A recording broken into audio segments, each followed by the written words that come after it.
when should you actually quit your job and go full in on your business? Now, I've been there before, so I'm going to try and walk you through this the best way I know possible. A little bit of backstory. I've always kind of been entrepreneurial.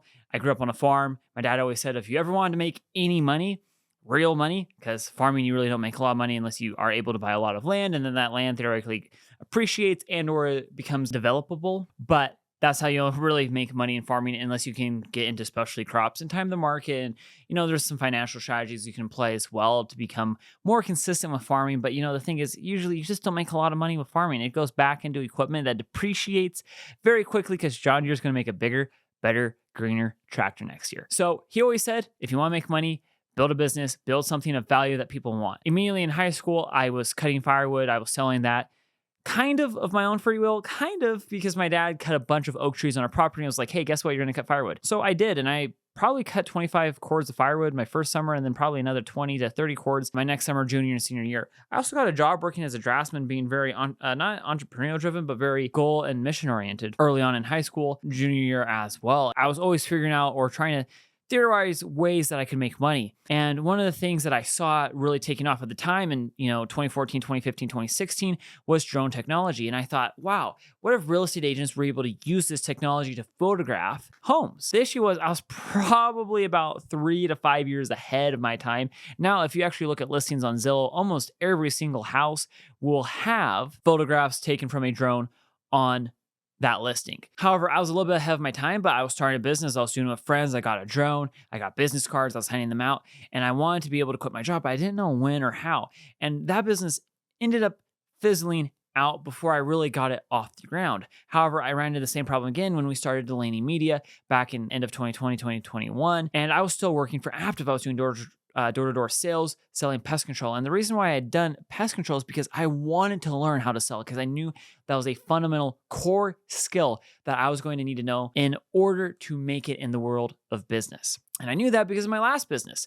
Firewood, I was able to sell a lot of firewood really well because I was able to post an ad on Craigslist where there's traffic, there's already customers looking for the goods that I was selling. Issue with that is it wasn't super scalable, and I couldn't really control the traffic that my listing was getting that well. And then the issue with the drone photography is I was never really able to land clients to get the business off the ground that were willing to pay. Because again, I was just this right out of high school kid with a drone in his back pocket type deal. What happened is when we started this business with Laney Media, I took what I knew from sales and helped Kenda learn that and got her onto the path of reading all the different sales books, going through sales training. She even did door-to-door sales for a couple of weeks, outsold me. She was much better at sales than I ever was. We started this business. She originally was doing websites. That was not my forte, but that was like, oh, that's really cool.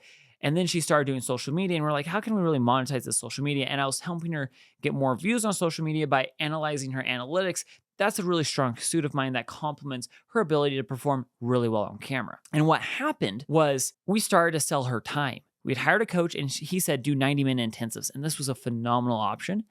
And from right then, because we already had so much traffic and we were able to convert that traffic in her link in bio, she immediately jumped to 10 and then 20K months. But I was still selling pest control that summer because I didn't feel comfortable quitting quite yet. I didn't know how long it would last. I didn't know people could actually make money online in digital businesses indefinitely. I had no idea what the actual business opportunity was that was on our doorstep. So I kept on selling all the way just about to right now, roughly around the middle of June is when I decided to call it quits. And the reason was Kenda started doing like 30-ish K months. And there was just a lot of demand to roll out other products in the business. And I was like, why am I knocking doors when I could be editing a video for a membership or editing a video for a new group program, is what we did at the time, that we were going to launch? What if I was able to help do a YouTube thumbnail or edit a YouTube video or analyze more social media analytics or even make a TikTok video myself, which I ended up not making a lot of TikTok videos. Really regret that. But I looked at my opportunity cost, and what I realized is, one, we had 6 months of reserve. So no matter what happened, we could pay our bills for 6 months.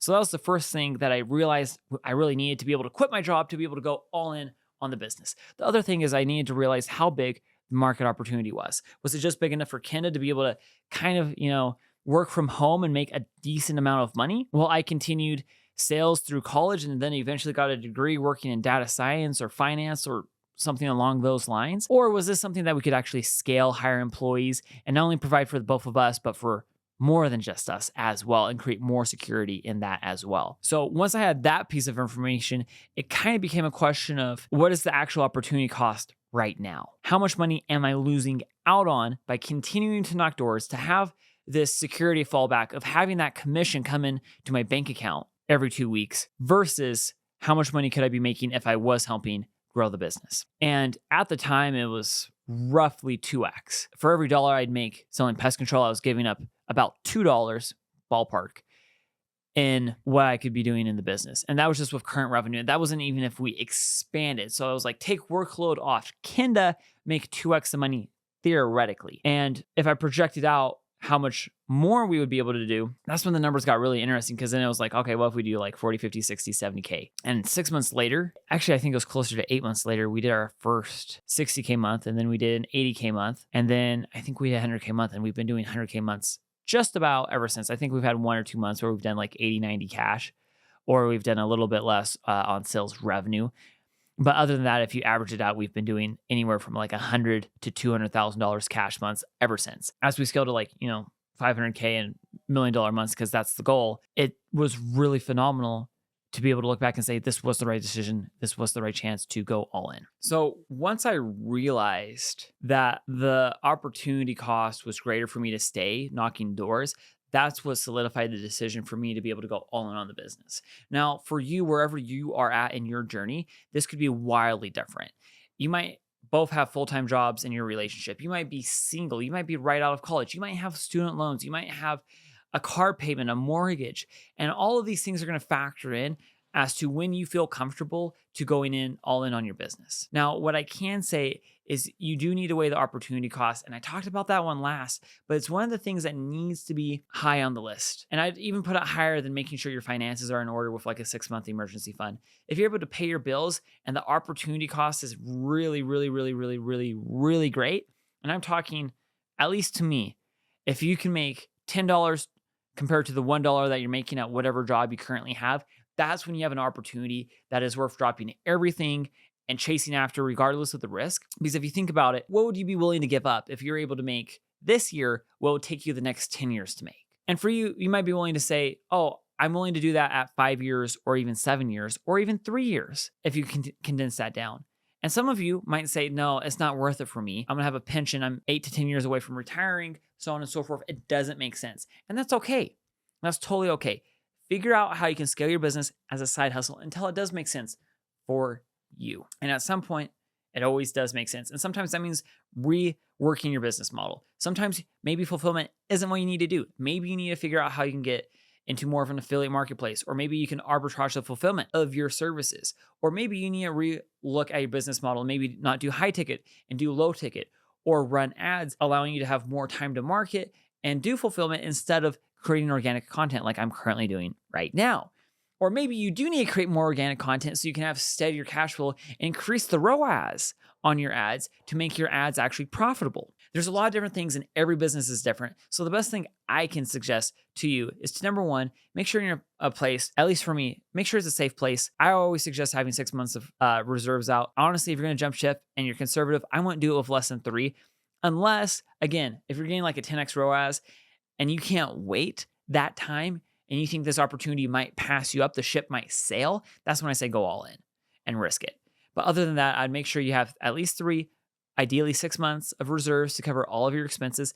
And then moving forward from there is when I would really focus in on making sure the opportunity makes sense and it makes sense for you to go all in. Like if you actually took 10 to 12 hours a day and went all in on your business, what is that return on investment or that ROI? What is that actually going to look like? Or maybe it's something where you really, if you spent more time on it, it's not going to give you outsized returns. So maybe that time is going to be spent researching on how to actually grow your business faster with the time that you put into it. Every business is a little bit different and it really depends with where you're at. But hopefully this video was helpful. If it was, please subscribe to the channel. You're doing yourself a favor because I'm dropping content every single day on how you can scale your business faster than ever before.